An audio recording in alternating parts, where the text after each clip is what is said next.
महाराष्ट्र क्रांती news, आवाज सर्वसामान्यांचा। जिल्हा परिषद शाळा झोटिंगधरा येथे शिक्षण परिषद दिनांक 25 ऑगस्ट रोजी महोदा केंद्रातील जिल्हा परिषद शाळा झोटिंगधरा येथे शिक्षण परिषद संपन्न झाली।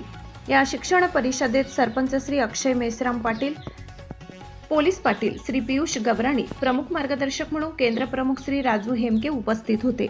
महोदा केंद्र अंतर्गत सर्व शाळेतील शिक्षक सदर परिषदेला उपस्थित होते।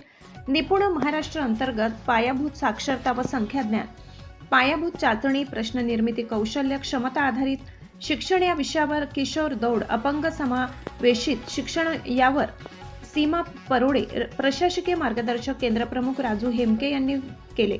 गुणवत्तापूर्ण शिक्षण आणि भविष्यातील वेध यावर आपल्या प्रास्ताविकेतून हितेश राठोड यांनी मार्गदर्शन केले। या शिक्षण परिषदेला शाळा व्यवस्थापन समितीच्या अध्यक्षा सौ कमलताई अंकुश सुरपाम यांनी अध्यक्षपद भूषविले। पुंडलिक आत्राम, दौलत आडे, राजू टेकाम, लक्ष्मण रामपुरे, लक्ष्मण आत्राम, दिनेश आत्राम, करिश्मा टेकाम व इतर गावकऱ्यांनी सहकार्य केले। कार्यक्रमाचे संचालन शाळेच्या सहाय्यक शिक्षिका कुमारी अर्चना कुंचे यांनी केले, तर आभार प्रदर्शन महेंद्र इंगळे यांनी केले। कळंब तालुका प्रतिनिधी वीरेंद्र चव्हाण।